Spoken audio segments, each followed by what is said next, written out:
Welcome to the Commemorative Air Force Base of Southern California. Today we're going to talk about the North American B-25 Mitchell PBJ version. But before I do so, let me tell you a little bit about our group. We are Team Jimmy. We decided to dedicate our team name to the nice man who works at the Commemorative Air Force Base named Jimmy, who toured us around the wonderful PBJ. Hi, my name is Marisol Ramirez. My name is Trevor Parsons. Hi, I'm Luke. I'm Paul. Hi, my name is Jasmine. Cause all I can think about is coming over. All I can What is your name and position? I'm John Knopp. I'm a docent here. I'm a member of the Southern California Wing. How much time have you spent here? I've been here 4 years, and I usually spend 3 days a week here as a docent that is a tour guide, and also I direct the internships with local colleges and high schools. All right. And how long have you been working with the plane? With the plane ever since I've been here, 4 years, although it's been here and we've been working on it for 23 years. How much has been raised in total? We don't have an exact figure, but the latest report we got from headquarters was at least $250,000 has gone into this airplane since we got it. All right. What has been finished on the plane? Almost everything is finished at this point. There are two criteria that we need. One, in order to fly it in the United States, it has to meet all Federal Aviation Administration requirements for this kind of aircraft. And number two, we insist that it be historically authentic.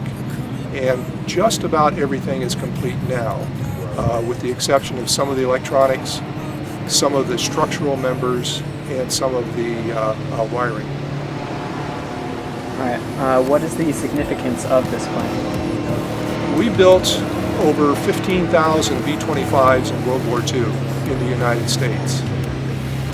In 1942, the United States Navy took 704 of these B-25s off the production line and modified them for use by the Marine Corps. And they labeled them PBJ-1s, Patrol Bomber J, made by North American, first model. And of the 704 PBJs built in World War II, this is the only one remaining. There are a number of B-25s that have been restored and painted as PBJs, but this is the only genuine PBJ still remaining. All right. When do you think the plane will be finished? We had hoped the plane would be finished last October or February.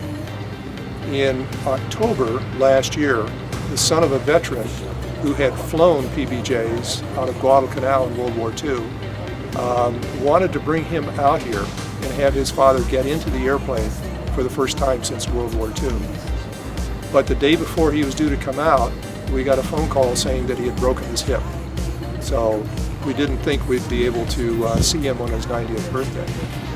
But then in February of this year, the son called again and said he's all ready, he wants to come out. Now, he sent along 5 photographs of his father as a 19-year-old kid hanging out of the command window of his PBJ on Guadalcanal at 19 years old. Below his arm on the side of the airplane are all the bombing missions that have been on so far. So we chose, when he came out here in February, to recreate that. So we now have a photograph of him hanging his elbow out the window of our PBJ, just as it was 70 years ago. And what does it mean for you to have the plane be finished? What it means to me is 2 things. Number one, it's just a tribute to this dedication and all the work that's gone in from all the volunteers in the Commemorative Air Force over the 23 years. Number one, to be able to actually fly a World War II airplane. And number two, to be historically accurate. So to fly in the United States, again, it has to meet FAA certification, and it will. All the aircrew will be certified by the FAA, and every detail about the airplane will be authentic as it was as a PBJ in World War II. So what is your name? My name's Dan. Luca. And what is your position here? Right now, jack of all trades, but when I worked on this airplane, basically structural repair and restoration. And how long have you been with the CAF? I've been with the CAF for about 14 years. I've been on this airplane 13. And how long have you been trying to restore the PBJ? It's been, I have to do the math, it's been 23 years at least. I think it flew in here somewhere in 1990. What does it mean to you to restore the PBJ? There's no real clean answer to it. It's a part of aviation history. It's a part of Marine Corps history. It's one of the most amazing World War II medium bombers ever built. It's iconic. North American Mitchell. The Army version was a B-25. I don't know, it's loud, it's fast, it's historic. This particular airplane is one of a kind, and that's what really got me excited about here. This is the only known Mitchell that actually was originally a United States Navy aircraft. So all the rest have been accounted for, destroyed, chopped up after the war. So this is a unique aircraft. The color scheme you see here and everything is authentic. It's not invented. This is something that we meticulously went through old records and matched paints and did everything we could to get the colors right. The Marines flew these airplanes in the South Pacific. It's also a little known part of the Pacific War. There were approximately 4 squadrons, I believe, that actually got into combat. Marine Corps aviators, and it's amazing how many people who have studied World War II history were unaware of the contribution that the Marines did in the South Pacific in these very aircraft. The Marines are a little different. Of course, a lot of Air Force people agree with me there, but this airplane was intended to be a medium altitude bomber. They would bomb at 20,000 feet, 15,000 feet. The Marines used this airplane as a low altitude ground support aircraft. It had 13 machine guns, 50 caliber machine guns on the airplane. It also had 8 rockets under the wings.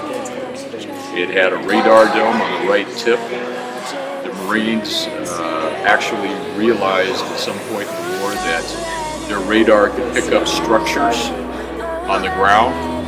So they experimented with standing offshore and lofting the rockets offshore at a safe distance onto the target with some success. This airplane was right on the front lines. It would be right in front of the attacking Marines. So they had this close relationship. It was kind of like the A-10 of its day. Anyway, it was a unique aircraft, fought in a unique way, and it's a very special airplane to all of us. When the plane is done, do you think you're going to go up in it? Oh, absolutely. I mean, that's a given. Yeah. Do you know the completion date for the restoration, like an estimate? I'm shooting for the end of the year. The wiring needs some attention. We've had the good fortune of having a gentleman donate his labor. Wiring restoration for us. We pay materials.